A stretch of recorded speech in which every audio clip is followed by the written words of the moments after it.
benefit of experts in technology to simply turn the microphone on. So thank you again. Thank you again for being here. I want to start with a spirit of gratitude to the many people whose leadership and commitment have made today possible. That begins at the top with our fantastic Governor Wes Moore, whose commitment to leaving no one behind, he truly means that, and that includes Maryland's children. I want to thank our Lieutenant Governor, Aruna Miller, for being here today. Her personal commitment to mental health of all is one that I find personally inspiring, and thank you for your transparency and dedication. Thank you, Speaker Jocelyn Pena-Melnick, who has been a longtime supporter of the commission and the consortium, and who I'm hoping will hear more about the work that you're leading in Prince George's County as part of our commission's activities. Thank you for expanding and deepening the work. Thank you to Senator Bill Ferguson, Senate President Bill Ferguson, and the members of the General Assembly for your continued investment in the blueprint for Maryland's future. I have a lot of gratitude to express to our consortium chair, former delegate David Rudolph, and every member of the consortium, especially Mike Trader and others. Your leadership, alongside partnerships with the National Center for School-Based Mental Health, makes today's work possible. So thank you, Mark Luckner. Thank you, Lorianne. Thank you, Megan. We are so grateful. Let me just say that their rigorous evaluation data at the National Center helps us to do something incredibly important, right? This work helps us to move beyond stories alone and demonstrate measurable impact, which is a key component of our work. They remind us that accountability and compassion aren't competing values, they are partners in creating meaningful change. So the blueprint for Maryland's future is one of the most ambitious investments in education our state has ever made, but it's built on a simple belief that children learn best when they are well. And as I was thinking about today's announcement, my mind wandered somewhere I didn't expect. It was back to kindergarten, where one of the very first songs that many of us ever learned was Old MacDonald Had a Farm. If you wouldn't mind indulging me by completing the song. So I'll start. Old MacDonald had a farm. E-I-E-I-O. Equity, investment, impact, opportunity. E-I-E-I-O. That is really the central blueprint for our investments. Every child, E, equity. Every child deserves access to behavioral health support.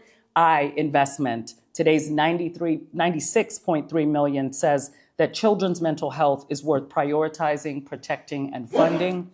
E, evidence. We're not hoping this works. We know it works. More than 84% of Maryland schools are participating. More than 1,000 behavioral health professionals have joined the effort. I, impact, because behind every grant is a counselor who will be hired, a child who we'll hear from today who will be seen, a family that will receive support, and a future that will be changed. And finally, O, opportunity. Opportunity for their child to raise their hand with confidence, opportunities for families to find hope before crisis, and opportunities for schools to become places where students are not only educated, but supported. $96 million is certainly a funding announcement worth applause.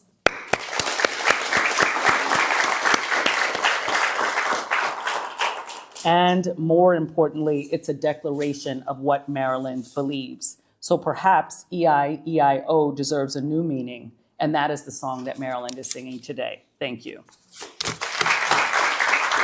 I am proud now to introduce our Lieutenant Governor. Thank you. Thank you. Dr. Ramjan, you know, all of us who've had to be in front of podiums have faced that horrible moment of technical difficulties, right? You did a great job sailing through that. Thank you for your lovely introduction and your leadership. Really appreciate everything that you're doing. Thank you to every one of you who has joined us today, including our incredible, powerful, compassionate Speaker of the Maryland House of Delegates, Speaker Pena-Melnick, and my friend.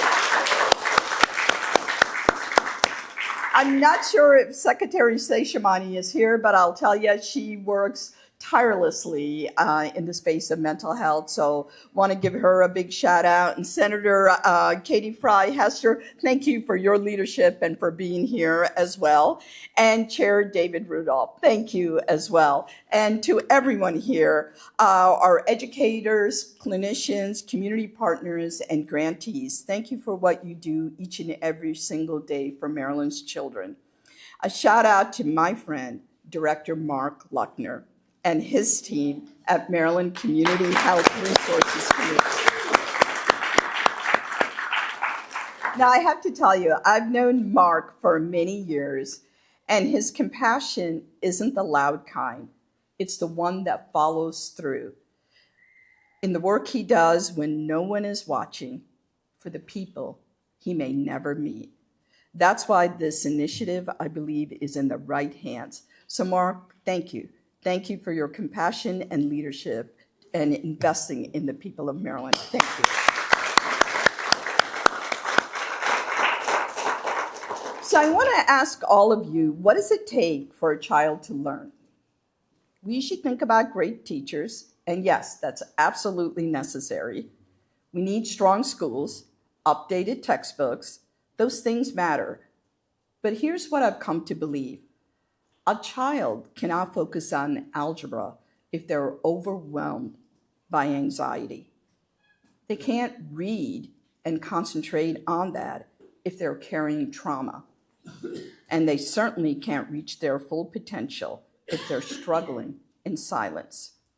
So I guess what I'm trying to say is that mental health isn't separate from education. In fact, it's foundational to education. I grew up loving someone who lived with mental illness.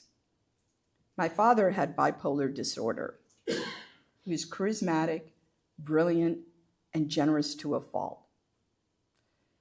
His energy filled every room that he walked into. In fact, it was overwhelming at times. It was like standing too close to the sun. Then there were days that he would suddenly shut down. He would sleep for weeks without getting out of bed and not even going to work. Like so many families, we didn't have a name for it. There was no counselor down the hall, no one trained to notice, no number to call. We didn't call it mental illness. We just called it life. And my father was a man of his generation because men like him didn't talk about what they carried. They were taught to hide it. But it doesn't have to be that way. All of us here today have the opportunity to raise a generation of young people who know that asking for help is not a sign of weakness, it's a sign of strength and healing. That's why Governor Moore launched the Young Men and Boys Initiative and investing in a full range of other support as well, from 988 to the Youth Digital Wellness Playbook, which includes guidance for young boys and girls, and to school-based behavioral health services like the ones we're highlighting today. And I believe Secretary Johnny Dorsey is head of the service year option, which also has a segment in there for mental health core. So young people that are helping other young people. So there's so many different ways in which we can change what used to be that you don't ask for help, but now help is available wherever you need it. Because we know that so many young people, especially young men, have been told to hide their pain instead of asking for help. And it's why today's announcement is so important. We're proud to announce the $96 million to expand student behavioral health services across Maryland. These grants will reach an estimated 200,000 students next school year, connecting young people and their families with counseling, substance use prevention, crisis services, family support, and more. And we know it's working. This year alone, more than 160,000 students received services. Behavioral health supports are now available in 84% of Maryland schools. and more than 85% of students receiving services are improving or holding steady. Every one of those numbers I mentioned is a family that didn't have to figure it out all by themselves and alone. What makes Maryland's approach different is that we don't have to ask schools to do this alone. Teachers educate, families nurture, clinicians heal, community organizations connect all of us. And when all of us work together, no child falls through the space between us. So today isn't simply about announcing funding. It's about changing what comes next. The next time a child is overwhelmed, the next time a parent doesn't know where to turn, the next time a teacher notices something isn't quite right, help will be there. The support we're funding today is the support that I wish my family had, so that no child in Maryland ever has to call it life the way we did. Thank you.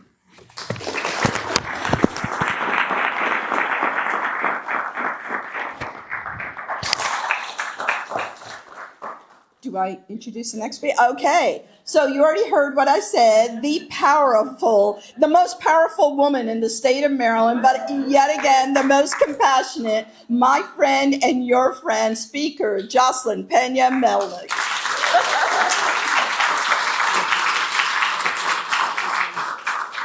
I have to say that she is the most powerful woman. So I'd like you to please give her a huge applause, because you, my friend, my sister, Aruna Miller, and I want to congratulate you on your renomination this week as Madam Lieutenant Governor. And you're doing this job beautifully. You're leaving a great legacy. And as a woman, you know, I always say that as a human being, you can't be what you can't see. And every little girl in Maryland can see you and dream, all right? Because they can do it. Thank you, my friend, for serving. And to my friend, Senator Hester, you are really, wow, you are powerful. You are tenacious, persistent, and with everything you do. And I want to thank you, all right? A lot of times people don't realize who does the work, but you do the work. Thank you so much. And to the consortium, especially under the leadership of the Executive Director, Lochner, I want to thank you and share Ram John and the consortium and coordinated community support under Chair Rudolph. All of you, thank you for your work, because you're making a difference. It really does. And a lot of us don't even know the work you're doing and the hours that you're spending to make a difference. You know, even for a generally positive person like me, because I am, and it's intentional, because there's so many things that we can be depressed about. It can be easy to be frustrated and depressed by the news these days and what's going on at the federal level. Very easy to feel like the walls are coming in and you're suffocating and you don't know what to do. And even with all the chaos that we have, I have to say that we have a lot to be grateful for and happy in our state.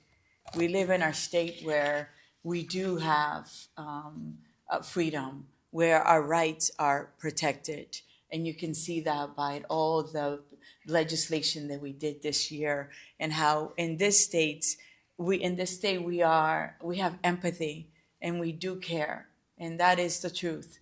And that is important because we lack it today. All right. I feel very blessed to be here and to work in this state. And we have to take every opportunity that we can to celebrate our successes, because there are really good things happening here in Maryland, and people should know about it. As my husband he says to me sometimes, I'm too humble. You know, you have to really toot your own horn, and we should do that because our state is ranked among top 10 nationally in education. And it's something that we don't talk about. It's easy to focus on the things that do not work, right? The most recent Maryland school report card released last year by the State Department of Education found an increase in the percentage of schools receiving 4 or 5 stars in our state. And according to the 2025 Education Scorecard, Maryland ranks 3rd in the nation for student growth in reading and 5th in the nation for student growth in math between 2022 and 2025. And that needs to be celebrated, okay? And my friends, this is a big deal. The Annie E. Casey Foundation has warned that if we don't ensure students that they make up for what they missed during the pandemic, because we're still going through that, it could cost our children hundreds of billions of dollars in future earnings, and the U.S. economy trillions in lost activity. And that's important. We should all be proud that Maryland has been a national leader in recovering from the public education crisis caused by the pandemic. We're doing it. We established the consortium and the coordinated community support, as part of the blueprint. That was genius. And I'm going to say it. It was genius. It was clever. And my colleagues and I in the General Assembly charged the consortium with ensuring that vital mental and behavioral health services are available in schools throughout the state. It is important, right? And I want to give you some statistics why the work you're doing today matters. 1 in 6 U.S. adolescents aged 12 to 17 experience a major depressive episode each year. 105,000 Maryland adolescents experience a major depressive episode each year. 1 in 9 adolescents aged 12 to 17 has serious thoughts of suicide each year. 63,000 Maryland adolescents have serious thought of suicide each year. 50% of all lifetime mental illnesses begin at what age do you think? 14. Studies indicate there is often an average delay of 11 years between the initial onset of symptoms and when a young person actually receives their first adequate treatment. 11 years. 13% of youth aged 0 to 17 in Maryland have experienced 2 or more adverse childhood experiences, which are linked to mental illness and substance misuse in adulthood. So this is why the work we're doing and the consortium awarding the grants today is so important. As the Lieutenant Governor said, more than 200,000 children in all 24 jurisdictions are going to get help. And that is worth it. They are our future. This is why we do the work, and why the work you're doing matters, and the time you're putting to do this work matters, and why the governor and the lieutenant governor making a priority and making sure that it's in the budget matters, and why the Senate making sure that it's in the budget matters, and why the House making sure that it's in the budget matters. We have a lot of needs, and it's going to get worse next year. But this, my friends, cannot be cut. And if we cut it, it cannot be cut to the point where it won't make a difference. Because it's important and because it's life-changing, okay? And as I stand in front of you today, I know things are difficult and they're going to be difficult next year.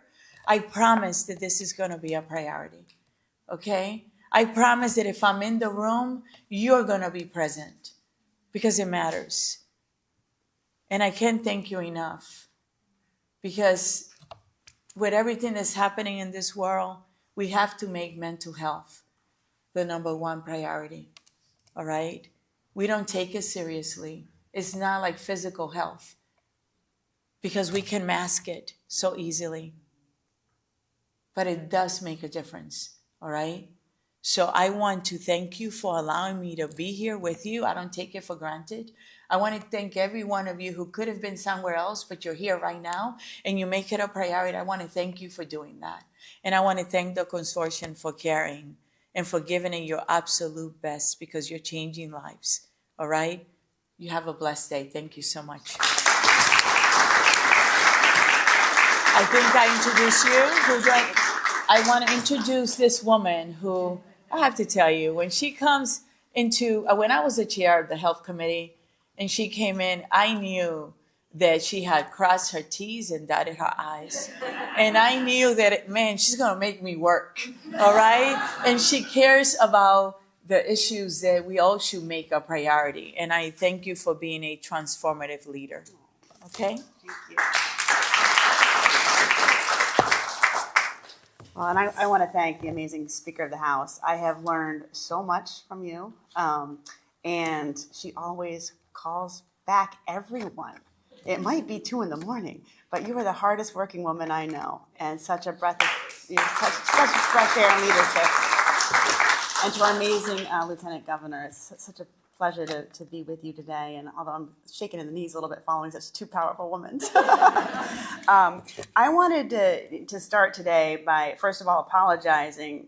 If anybody trips over the Consortium on Coordinated Community Supports, I actually drafted that legislation, so you can blame it on me. But it's so the partnership and the collaboration is so important, and I wanted to start by giving a huge shout out to the people who have been here. So if you are on the consortium, would you please stand? And I want to add to this. If you are one of the commissioners, please stand. And if you are one of the amazing staff people who make everything work, please stand.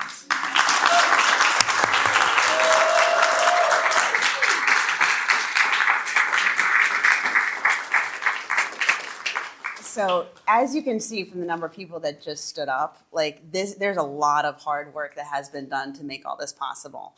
And when we talk about the future of Maryland, we often talk about, academic achievement and workforce readiness, and even getting our youngsters skilled up on artificial intelligence because they're going to need it in the workplace. But as the Lieutenant Governor said, you can't concentrate on algebra if you're dealing with other things, right? And so that's why it is so important, the work that this group has done. And when I think back to passing that legislation as part of the blueprint in 2020, this was before the COVID-19 pandemic. And even then, mental behavioral health was such an important issue that we got it done, and it only became more important because we see that the suicide rate among boys has doubled since 2010. It's tripled in girls since 2010. And today's students, and I have two wonderful, amazing daughters who are 17 and 20 right now, but everybody's, even the healthiest kids are struggling with, the academic pressures, the social pressures, the cyber pressures, the social media pressures. Our kids are going through so much. And that is why, meeting them where they are in the public school setting is so incredibly, important. And so when we worked in 2020 to craft, the blueprint for Maryland's future and the Consortium on Coordinated Community Support, it was a bipartisan effort. We had two Republicans and 3 Democrats who worked, with DLS to craft this piece of the blueprint that was entirely dedicated to ongoing funding for mental and behavioral health. And we recognized, in conversations with the schools, with the teachers and the school administrators, that the schools couldn't do it by themselves, right? And that is why the name is so long. It's because we needed to bring in a coordinated manner, the community organizations to work with the schools. And that was the only way that we could create this comprehensive framework across the entire state. And today we're seeing the results of that investment.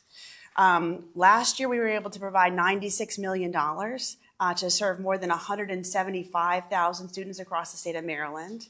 We made services available in 84% of the schools statewide, And more than 85% of those students have had a demonstrated impact. And that is simply amazing. Because while we've been working at this for maybe 6 years, we've only had 2 years of funding. And the people in this room and some of the consortium members who couldn't be here today, we've made it possible for 84% of the school systems to offer something. And that is almost 1 in every 4 students who is getting care through our public school systems. That is amazing. The services that are delivered are based on the needs determined locally. They're determined based on the hubs within each school system, and they provide individual and family therapy and psychiatric services, substance abuse programs, services for learners with intellectual and mental development disabilities, family and parent support, so the families know they don't have to go it alone, and many other wraparound services. And with these services, kids are attending more regularly. Young people are learning to manage stress in healthier ways. And families know that they're not doing this alone. I wanted to share one story which was shared with me by a provider. It's a story of a 5-year-old girl who was living in the hotel with her mother after fleeing a domestic abuse situation. This child struggled with severe separation anxiety. She was nonverbal and unable to go to school alone. And after just 5 weeks of support from a provider that was funded through the consortium, she had built enough trust with her therapist to go to school without her mother, to begin to participate, and she is now thriving. So that's just one out of the 175,000 students we've helped this far. The $96 million that we are announcing today will allow us to build on that success and expand these to critical services. And we're anticipating funding 200,000. That's 200,000 students out of 800,000 and some students. So really, truly, almost 1 in 4 students. And I want to give a shout out to Mike Trader, who was the chair of our consortium review committee, because this man and the committee has helped to stretch the money that the General Assembly provided. The consortium had $1.5 million worth of requests this year. And over a series of back-to-back, sometimes intensive meetings, our review committee worked with the people who wanted to get the grants and said, hey, could you tweak this? Can you do this? Can you learn better over here? To spread our money as far as we could go and make sure there was no waste in the state money. And so I just wanted to say thank you for that.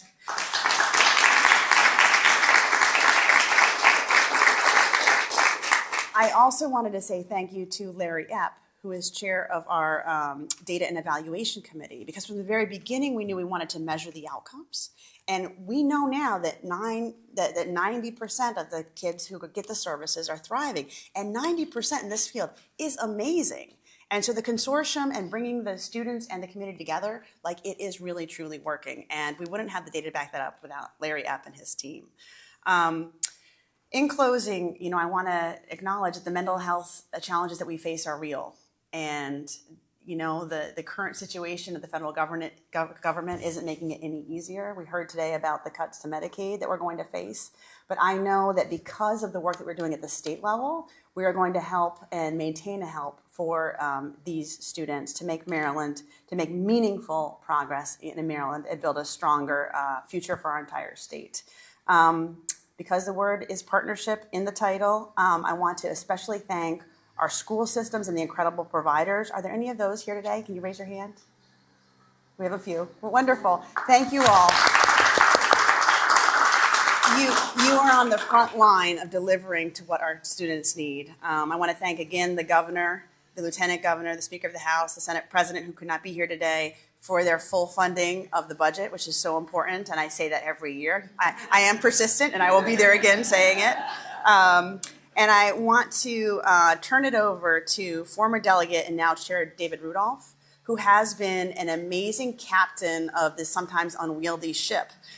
Chair Rudolph, you have led the consortium very, very skillfully in the past several years. It has not always been easy, but we're making amazing progress. And I just want to thank you for stepping up, even when you didn't know exactly what you were getting into. You've done a masterful job. Thank you very much.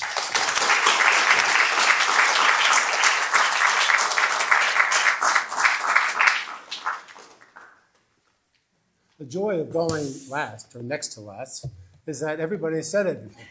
So I have a speech in here, probably would take me 15 minutes to give. But since everybody has pleased and praised and said other words about certain people in here, it's quite easy for me just to ramble on for a couple minutes and sound somewhat intelligent. But the issue is that I'm sitting in retirement 4 years ago, and I got a phone call, Mark and some other people inviting me to Annapolis to come down, and they had an opportunity for me. And I use the word opportunity in my entire life as a principal. I gave people opportunities. And whenever they heard the names, please see Mr. Rudolph or Dr. Rudolph, they knew they had an opportunity. So some of them faked like they didn't hear it, but they got used to it. So I came down 4 years ago and was invited to chair of the consortium, which was not explained in any great detail. That it was a real opportunity for a young man from Cecil County, and I agreed to it. And it was, I would say, over the past 4 years, very educational for me in regards to the expectations and the fact that we're doing something that nobody is doing across the country. No one. And I did a lot of homework trying to see exactly how we would create the consortium. I thought we'd use a big word, consortium, because you have to know what's out there and what people are doing, what's been successful, to see whether or not we could turn that into what we would do in the state of Maryland. And that's how we created this. So we took the first year just to create what we were going to do and what we expected as the end result. And that wasn't an easy task. Good thing. One of the things I was going to talk about was my consortium members. I have a great group of people who come, and if you want to volunteer to read a grant, you just let me know. I'll make sure you get a grant to read, because we have about 20 people who come every couple months, and together we have, I believe, created a document that other states are going to follow in the years ahead, because it's working.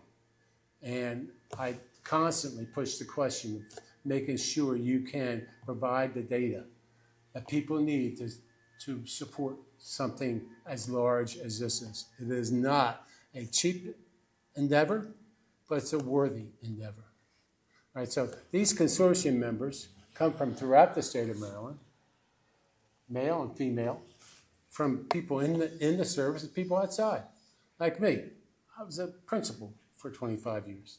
So the issue is that you have to have a group willing to do the foundational work.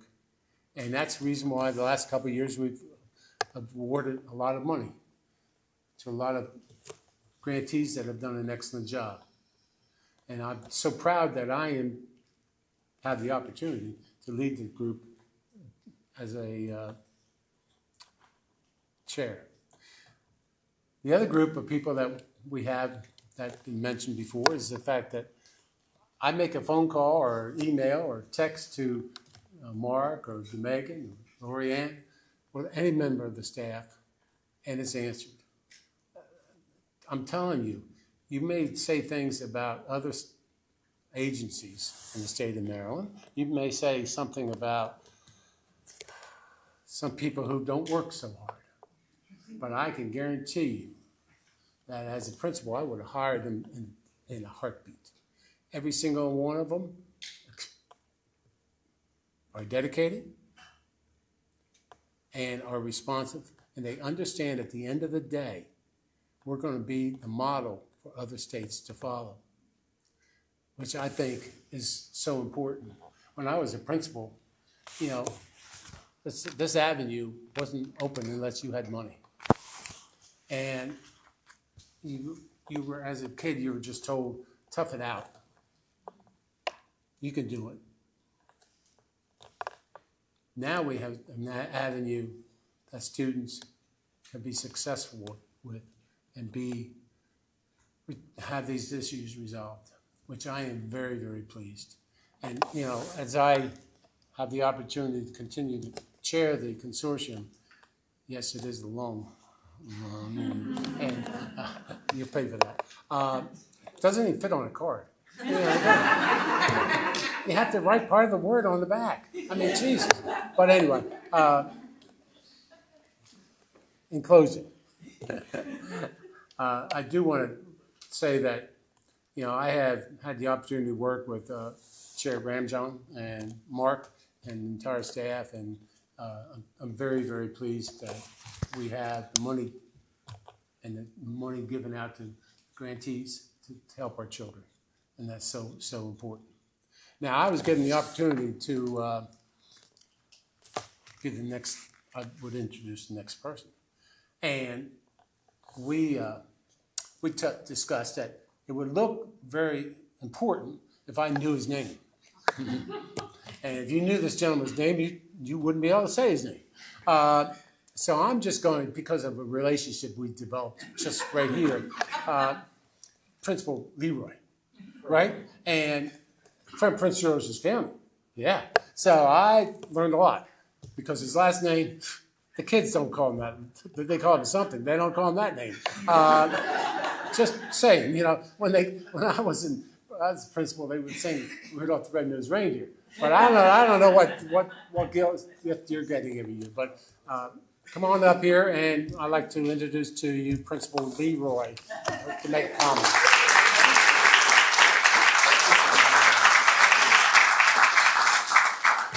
Wow, it's an honor from a principal to another principal. I think that we have that brotherhood together, right?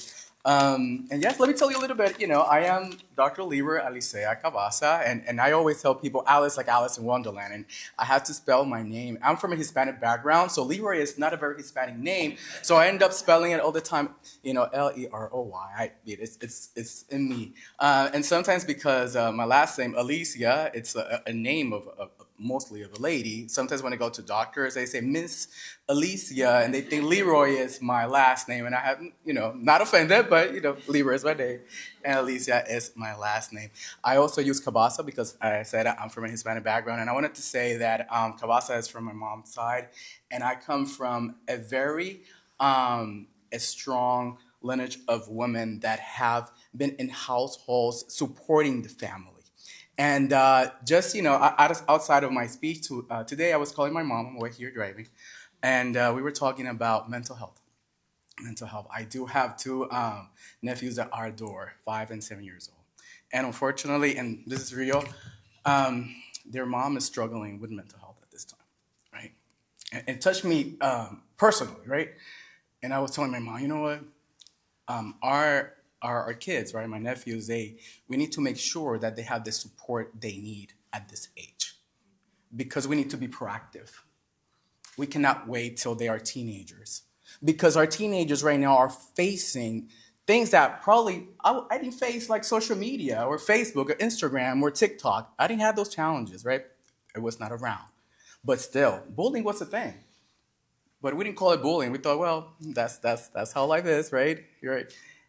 But nowadays, we need to be proactive, and we need to ensure that our families are receiving the proper tools for them to have a better life and a better future. And as a principal of Sonia Sotomayor, let me talk a little bit about Sonia Sotomayor. It's in beautiful Prince George's. We've been open for 3 years now. And some of you have had the honor in being in our building. And yes, it is a beautiful building, a beautiful structure. But as a principal, we bring the building alive, because we open the doors for the communities, for the children, for the parents, and for every stakeholder. Because this is a place, it's a beacon of hope for everybody. And that's the vision that we all should have as educators and a member of the community that we are serving. As principals, sometimes we have our own little box for a vision or a mission. But at the end of the day, it's not about me. It's about the children that I serve. And I need to know them. I need to get to talk to them and see what they need in order for them to strive. And I said before, I'm the serving founding principal of Sonia Sotomayor. And we have about 1,200 students in our building. 90.7% of our students come from a Hispanic background. 551 students are English language learners as well. We have 231 students that belong to a special education program, which would serve students with the needs of autism and also with some physical challenges. And we here supporting every one of them with their needs. And it is truly an honor to be here in front of you. And I am humble but honored to be in front of you because I'm just listening to the work you do behind. And sometimes we don't see it, but we need to speak about it. Like you said, everybody needs to know about the things that we are doing and the amazing things that we have in place for everyone in our beautiful Maryland. So today marks a very special day for me, and I want to acknowledge also the superintendent of our school, Dr. Joseph, recently appointed, because he's been working with every one of us to ensure quality of instruction. But we cannot have quality of instruction without making sure our children feel safe, feel secure, they feel welcome inside a classroom. And that is key. If I'm hungry, I'm not going to be able to pay attention to my algebra class. If I have problems at home and I don't feel safe, I'm not going to be able to strive in my MCATs. And that is fundamental and it's a priority for all of us. Thank you for this unwavering support for our school, for championing the importance of mental health across our districts. I want to extend the deepest gratitude also to our Governor Wes Moore that has been working, with every one of us, the State General Assembly and our county executive and school leaders, mental health professionals, community partners, and most important, the students and the family that we serve every day, because they are the reason that we come here to work every day. If you're more than welcome to visit me when you go into my office. I have a picture. It's in front. It's like the first thing you see. And it's me, Leroy, 27 years ago, with my first group of students. That's my reason. And when I enter that, I need to see that, I remember that every day. And that picture is very important because I'm an English language ESOL teacher. And I love quotes. And every morning I used to put a quote. I have a little book of quotes, from everybody, from Shakespeare, from different authors. And I love my quotes because I actually put some quotes around my office for myself because I need to also be encouraged. So I always wrote a quote a day. That was kind of my warm-up activity in the morning.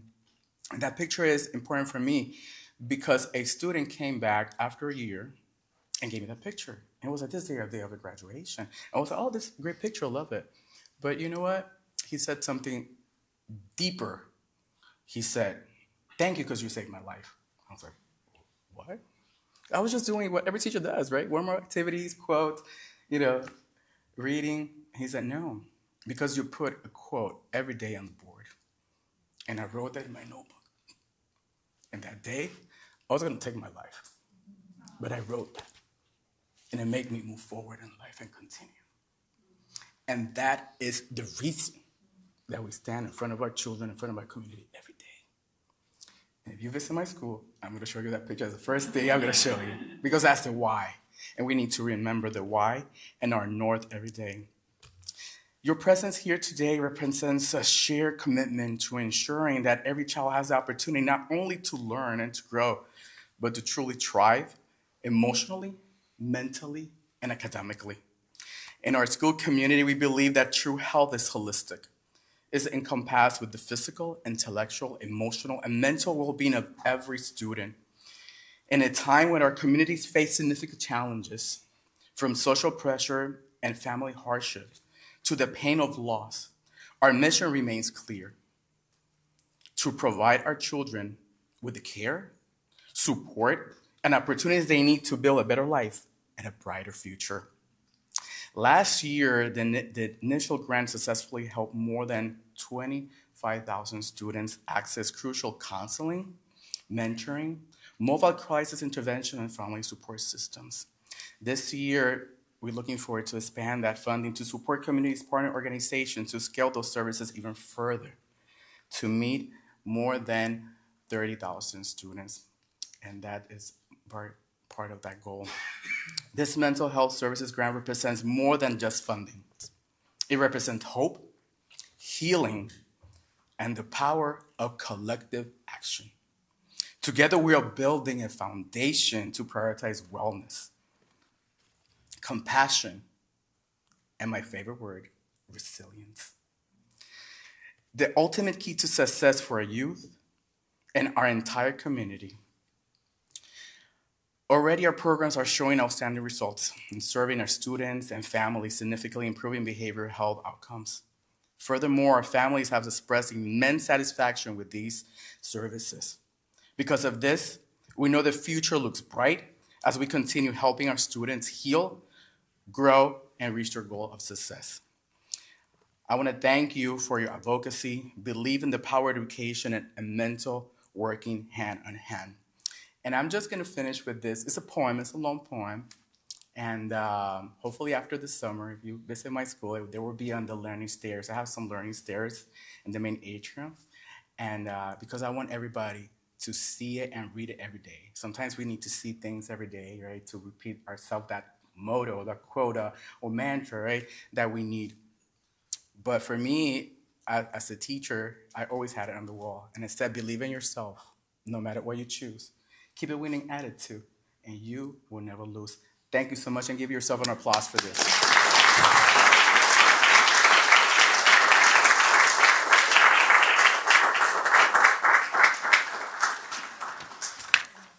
With that said, I have the honor of introducing our amazing student representing our beautiful county. We have Alejandra Navarro, Young Mental Health Court member for One Voice. Welcome, and thank you.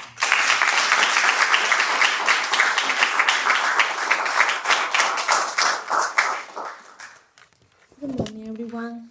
Thank you. It's really nice to see everyone here. I feel really warm to hear all these histories and all the things are happening. Um, it made me feel like I'm not alone, and I just can say thank you so much for this. My name is Alejandra Navarro. I was born in Guatemala. I moved to the United States in 2018 when I was just 12.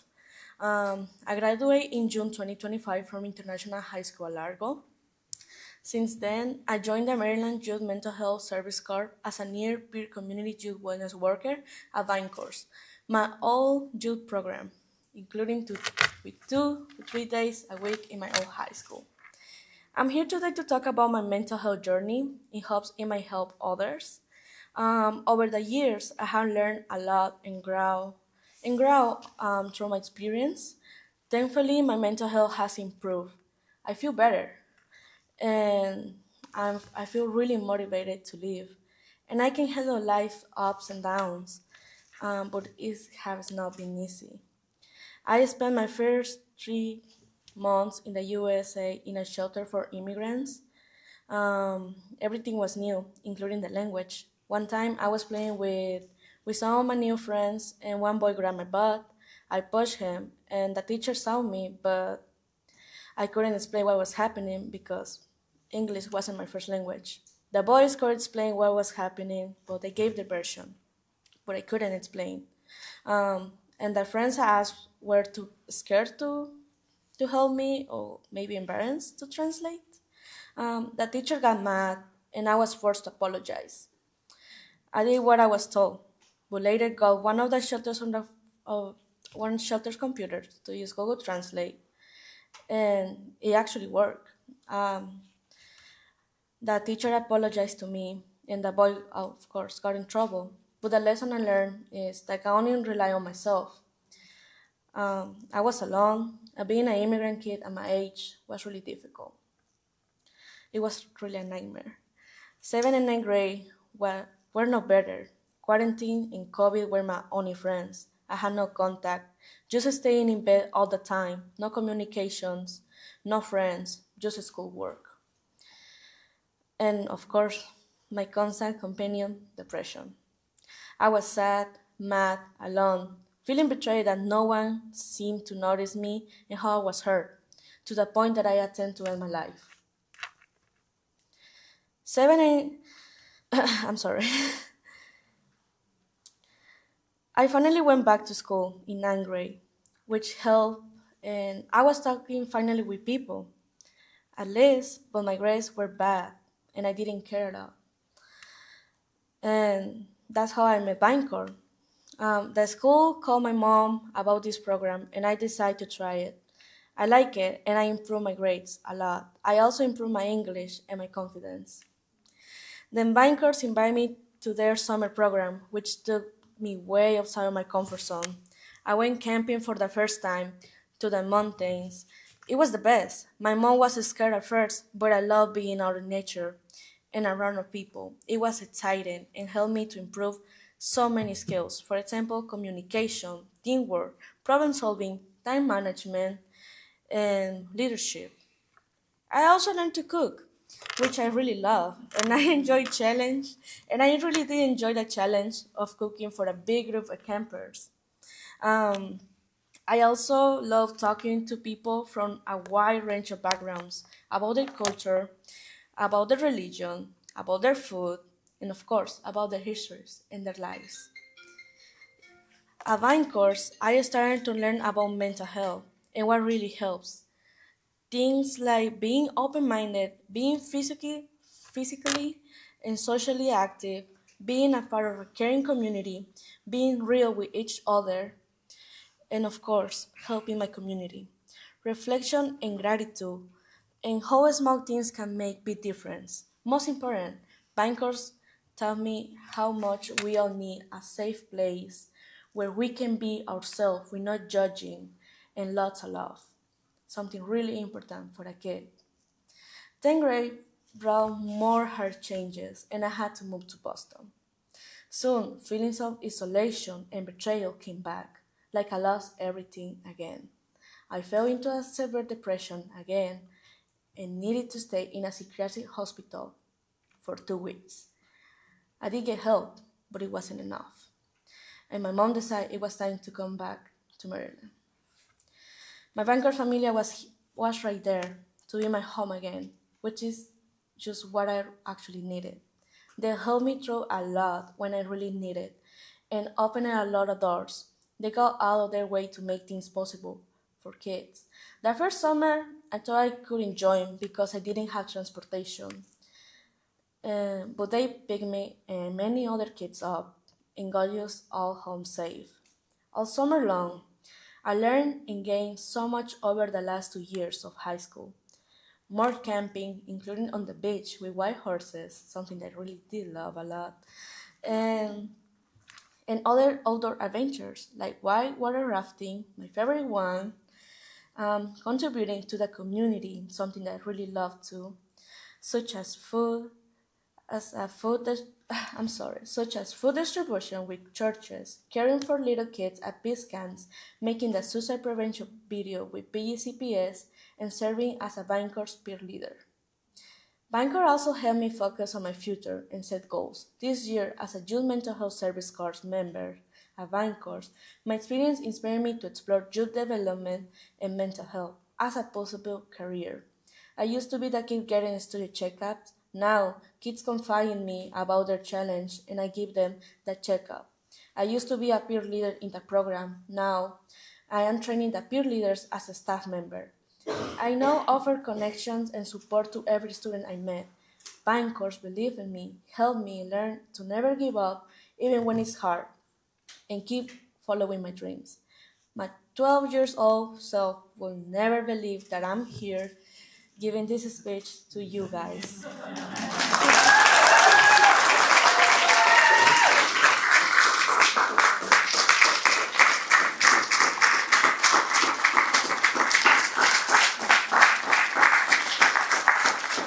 Thank you so much. Now, I wake up every day knowing I can help other students and share what it means to live by Bankers. We say every day our motto, and that is something that really inspired me to keep going. I would like to try it with you guys. Of course, if everyone is open to do it. Okay, I'm gonna say now and always, and all of you guys gonna say we begin again. Okay, ready? Now and always. Thank you so much. Thank you for listening to my story, and thank you for inviting me. Thank you so much.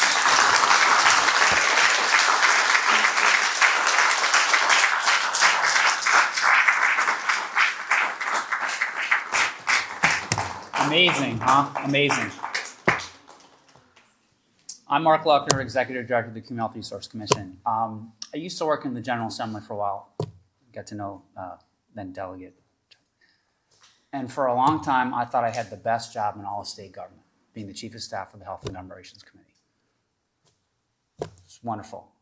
And then I went to go work for Governor O'Malley, and then I came here at the Community Health Resource Commission. And now I realize I was wrong. I didn't have the best job when I worked as Chief of Staff for the Health Committee, with all due respect. The best job is being in where I am right now. And so before I move forward, I'd like to invite everybody that works with me at the Community Health Resource Commission to come up with me. Lorianne, Megan, pregnant lady, come on, Marie, Henry, Robert, Marcus, come on.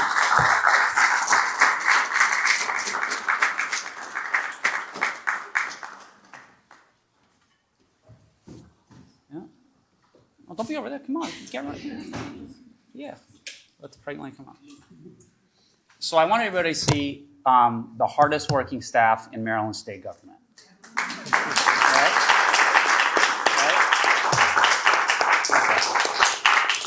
I wrote up some remarks which were heavy on the numbers, and Lorraine was like, "Nah, everybody's going to do that." So I'm gonna keep my remarks real brief and tell a story. I was sitting in my office, March of 2020, and it was days before the state, everybody remembers, had to shut down. I'm sitting at my desk. I get a call, 410-946 number. I'm like, I got to answer this. It's a session, right? And it's the director of the Department of Legislative Services. Like, hey, Mark, it's Vicki. Can you talk? One answer. Yes.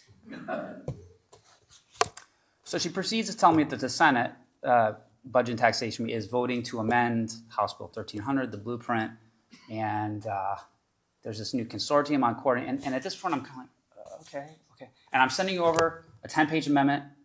You have 90 minutes to look at it. And don't tell anybody. All right, bye. And it came through the computer. I'm like, ooh, this is a lot. This is a lot. That was 6 years ago. And now, look at what all of us have been able to accomplish together. Larry is our quote guy, so in Larry Epps' absence, I'm going to quote a principal that we met last spring. Actually, it was this summer because it was hot, Mr. Chairman, in Cecil. Did I say it right? Cecil. Yeah, you have 3 ways you say it, right? Cecil County. And she said, resources are up, stigma is down. Resources are up, stigma is down. Due in no small part to our governor, lieutenant governor, and the amazing leadership of the Maryland General Assembly.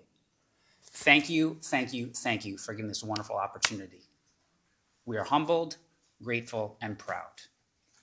So with that, that's the end of our speaking program, and we're going to invite everyone to come up here and take a group picture. Thank you very much for getting here.